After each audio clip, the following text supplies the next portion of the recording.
Bismillahirrahmanirrahim. Kita lanjut ya. Tadi ada gangguan sedikit. Bismillahirrahmanirrahim.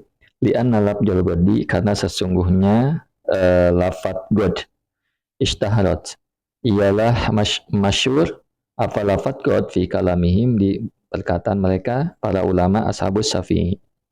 Fi tafsir ta'yin, di dalam menjelaskan penentuan atau ta'yin. Wahwa adapun god fil hakikati, di dalam hakikatnya, laisa ialah tidak ada apa god min hadit ta'in, dari bagian dari batas penentuan. Nah, jadi ini tentang ta'in ya.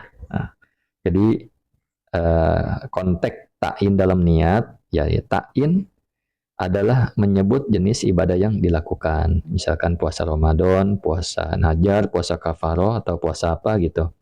Saya niat puasa Ramadan, saya niat puasa qada misalkan, atau saya niat puasa kafaroh. Nah, ini ada ta'in. Nah, yang dituntut dalam puasa fardu menurut mazhab Syafi'i adalah ta'in, bukan penyebutan waktu atau seperti misalkan besok ya. Jadi tidak wajib niat esok ya, mengatakan esok itu tidak wajib. Jadi sebagian ulama terdahulu dalam menjelaskan contoh niat menyebutkan nawaitu sama godin an Ramadan, misalkan ada kata god di sini.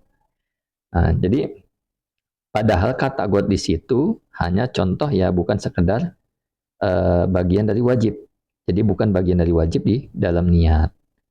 Nah, bahkan Imam Rafi dan Imam Nawawi menyatakan kata esok bukan syarat sahnya niat.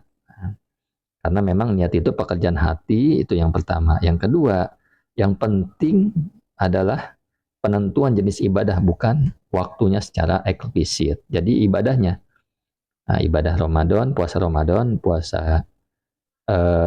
kafaroh atau puasa qada dan sebagainya.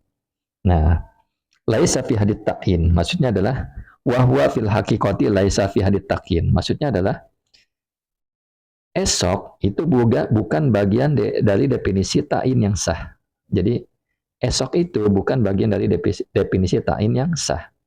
Maka kalau tidak menyebutkan waktu, asalkan menyebutkan jenis puasanya jelas, Ramadan misalkan, qada misalkan, nadar, maka sah puasanya. Seperti itu ya. Mudah-mudahan dapat dipahami. Kemudian, pada yajibu, maka tidak wajib ta'arudu apa menyinggung lahu baginya god bikhususi, dengan khususnya god.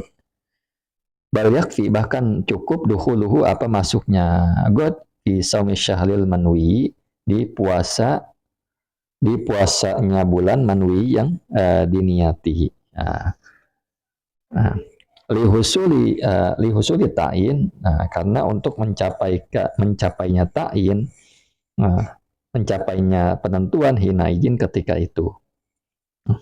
Lakin tetapi qadiyatu kalami syaikhina, adapun keputusan guru kami yaitu Ibnu Hajar al-Haytami, kal muzajjad, seperti muzajjad, seperti Imam al-Mujazzad ya, adalah wajibnya. Artinya menyebutkan besok itu adalah wajib, seperti itu.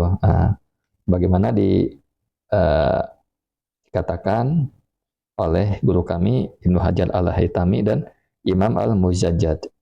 Tetapi ini adalah bukan pendapat yang mayoritas ya, ini pendapat minoritas. Artinya yang lebih condong adalah yang lebih diikuti kebanyakan ulama, bahwa tidak wajib menyinggung mengkhususkan kata god di dalam puasa, di dalam niat puasa. Tetapi cukup dengan masuknya puasa bulan yang diniati, itu udah mencakupi kata god. Artinya nggak perlu terkhusus kata god lagi. Walaupun menyebutkan god adalah mungkin lebih utama, karena memang ada ulama yang mewajibkan. Ketika seseorang tidak menyebutkan lafaz god di dalam niat puasanya, ya itu sudah mencukupi, karena menyinggung lafaz god, mengkhususkan lafaz god di dalam niat puasa adalah tidak wajib. Kalau seandainya dia tidak menyebutkan lafaz god di dalam puasa yang diniati esok hari, maka sebenarnya sudah mencapai ta'in. sudah mencapai ta'yin. Jadi masuknya dia puasa yang diniati esok hari itu sudah tercapainya ta'yin ketika itu. Mudah-mudahan dapat dipahami ya. Hadanallahu wa iyyakum ajmain. Assalamualaikum warahmatullahi wabarakatuh.